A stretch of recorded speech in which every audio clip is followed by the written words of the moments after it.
Di saat guru mencubit pipi si gadis kecil, si guru langsung mendapat karmanya. Di perjalanan pulang dari sekolah, guru mengendarai sepeda dan mengenai batu besar. Kemudian langsung jatuh ke dalam selokan. Dan alasan ini ada di gadis kecil tersebut. Kelihatannya seperti anak gadis biasa. Tapi dia sejak lahir sudah menerima kutukan.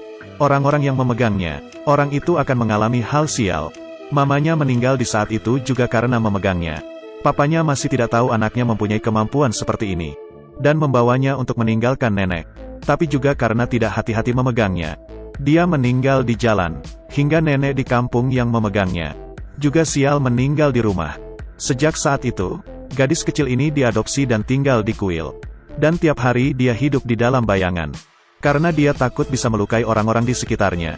Waktu berlalu dengan cepat, si gadis kecil sudah masuk sekolah. Dia datang ke sekolah, dan teman-teman kelasnya mengira dia orang yang aneh.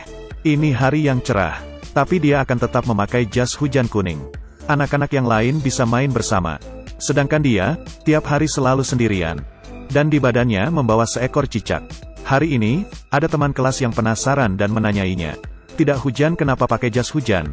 Si gadis kecil ini pun menceritakan tentang kutukannya. Tapi teman-teman kelasnya, bahkan gurunya tidak percaya dengan apa yang dia katakan. Dan mencubit pipinya. Siapa sangka hal sial pun terjadi. Si guru di perjalanan pulang dari sekolah, mengendari sepedanya dan mengenai batu besar lalu jatuh ke selokan. Hal ini dengan cepat menyebar di sekolah. Sejak itu, semua teman kelas pun mempercayai perkataannya. Dan di tempat dia muncul, semua orang akan ketakutan dan langsung menjauhinya. Tapi anak laki-laki ini tidak takut dengannya, malah menjadi temannya. Keduanya ke sekolah bersama, saling bercerita. Hingga hari ini, di perjalanan pulang, peliharaan si gadis masuk ke tanah dan menghilang. Si anak laki-laki demi membantunya mencari cicak, pun masuk ke dalam tanah. Mencari sangat lama, hingga turun hujan. Tetap saja tidak ketemu. Mereka kecewa dan mencari tempat untuk berteduh. Si gadis kecil pertama kalinya melepaskan jas hujan kuningnya. Dan menutupi badan si anak laki-laki. Keduanya bersama hingga hujan berhenti. Keesokan harinya si anak laki-laki sakit. Si gadis sangat menyesal. Dia memutuskan untuk meninggalkan sekolah. Sejak itu, si anak laki-laki pun tidak pernah bertemu dengannya lagi. Tidak lama kemudian, keluarga anak laki-laki pindah ke kota. Bertahun-tahun kemudian, si anak laki-laki sudah tumbuh besar. Tapi di dalam hatinya masih tidak lupa dengan si gadis itu. Menggunakan kesempatan di hari libur sekolah, dia kembali lagi ke kampung halaman mencari si gadis. Dan sangat beruntung dia akhirnya menemukannya. Melihat si gadis ini suka membaca buku, dia pun menemaninya membaca buku bersama. Mendengar gadis ini suka minum alkohol anggur, dia pun diam-diam mengeluarkan alkohol anggur dan minum bersamanya. Mendengar gadis itu suka makan sushi, sudah malam pun dia masih meminta papanya untuk membuatkan sushi. Lalu membawakannya ke si gadis sebagai kejutan. Si gadis baru pertama kalinya bertemu dengan orang yang sangat baik kepadanya. Saat itu, dia pun jatuh cinta dengan si pria ini. Dan tidak bisa menahannya lagi, ia menyiuminya. Tapi dia tidak kepikiran, kalau kutukan itu akan menyelakai orang-orang di sekitarnya. Keesokannya, pria itu mengalami hal sial. Gadis ini sangat kasihan. Karena kutukan di tubuhnya, orang yang menyentuhnya akan terkena sial. Di saat masih kecil, keluarganya karena menyentuhnya pun meninggal. Setelah besar, gadis mempunyai orang yang disukai. Tapi karena tidak tahan untuk menyiuminya. Keesokannya, pria itu langsung sakit masuk rumah sakit. Memiliki kemampuan yang mengerikan ini membuat gadis ini sudah pasti akan sendirian selama hidupnya. Demi melindungi si pria, dia memilih untuk meninggalkannya. Waktu berlalu dengan cepat, 5 tahun sudah berlalu. Di saat dia muncul lagi, pria itu agak bingung. Dia sudah lama tidak bertemu dengan si gadis. Kali ini, dia tidak akan membiarkannya pergi. Ia melepaskan tali sepatunya, dan mengikat kedua kaki mereka bersama. Dengan begini dia baru merasa aman. Di malam hari mereka jalan-jalan, makan dan saling bercerita. Tapi si gadis sangat mengerti. Dia tidak mungkin bisa bersama dengan pria ini. Si gadis datang hanya untuk memberikan ucapan perpisahan, karena ia ingin keluar negeri. Si pria sangat sedih, tapi si gadis tetap bersikukuh. Pada akhirnya si gadis pun tetap pergi. Hingga akhir, dia tetap tidak tahu rahasia kutukan si gadis. Dia sebenarnya menderita penyakit. Sewaktu kecil, dia dan orang tuanya mengalami kecelakaan di jalan. Orang tuanya meninggal di tempat, dan dia masih bisa diselamatkan. Di saat proses penyelamatan, Dokter tidak hati-hati mengenai badannya dengan darah pasien yang menderita AIDS. Dengan beginilah ia tertular penyakit AIDS.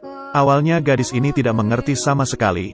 Setelah dia mencari tahu di kamus, dia baru mengetahui semuanya. Sejak itu, dia tiap hari akan menggunakan jas hujan kuning. Bertemu dengan siapa akan langsung mengatakan dia dikutuk. Juga tidak membiarkan orang lain untuk mendekatinya. Rahasia ini dia simpan sendiri dan tidak ada yang tahu. Hingga hari ini, si pria ke rumah sakit untuk menjenguk temannya. Dan melihat bayangan si gadis. Sebelum dia mengejar, orangnya sudah hilang. Dalam hatinya merasa ragu. Dia tahu hanya biksulah yang bisa memberikannya jawaban. Dia menggunakan nyawanya untuk mengancam biksu. Biksu yang tidak bisa apa-apapun memberitahu kebenarannya. Ternyata selama ini si gadis tidak mengatakan apa-apa. Demi menyembuhkan penyakit, sekarang keadaannya semakin memburuk. Bisa hidup berapa lama lagi tidak ada yang tahu. Setelah mengetahui alamat si gadis, si pria langsung pergi menemuinya. Sang gadis bertemu dengan si pria tidak merasa kaget. Dia berkata dirinya sebenarnya adalah alien. Tunggu UFO datang menjemputnya. Dia sudah bisa kembali ke planetnya sendiri. Berharap di saat berpisah, si pria masih bisa mengatakan selamat tinggal dengan tersenyum. Si pria tidak membantah kebohongannya. Mereka pun bercerita seperti biasanya. Tiba-tiba penyakit si gadis kambuh. Dia mengantarnya ke rumah sakit. Malam ini, sang pria di bawah hujan deras. Dia tidak tahu harus bagaimana untuk menolongnya. Mengingat gadis itu pernah berkata ada seseorang yang pernah memotret keajaiban ini. Itu adalah pola yang disebut lingkaran misterius. Dan digantikan dengan menjadi pesawat UFO. Satu-satunya hal yang bisa dia lakukan sekarang adalah menaruh harapan pada keajaiban. Demi membuat pola ini, dia tanpa tidur dan istirahat mencabut rumput. Melewati beberapa hari usahanya, pola yang misterius akhirnya selesai. Setelah gadis itu tahu, tidak peduli larangan dokter, dia diam-diam keluar dari rumah sakit. Dia bersandar di punggung si pria, dan duduk di tengah-tengah pola yang dipenuhi dengan lampu. Bersama-sama menunggu muncul keajaiban. Tapi sudah menunggu lama, keajaiban tetap saja tidak muncul. Mereka akhirnya menangis penuh kesedihan. Di saat mereka sudah mau putus asa, ada sebuah lampu yang menerangi. Tiba-tiba cahaya dari langit meneranginya. Melihat UFO beneran datang. Sang gadis sudah akan pergi. Dia menangis dan berpisah dengan pria tersebut. Kemudian dia pun menghilang. Beberapa tahun kemudian, si pria membuka restoran sushi. Dan di dalam hatinya masih diam-diam berharap gadis itu muncul. Ada yang bilang, gadis itu sebenarnya sudah meninggal. Tapi aku lebih berharap gadis itu benaran kembali ke planetnya. Di sana baru tidak ada penderitaan dan air mata. Seperti inilah barulah solusi untuk si gadis. Dan penyelamatan yang diberikan oleh si pria.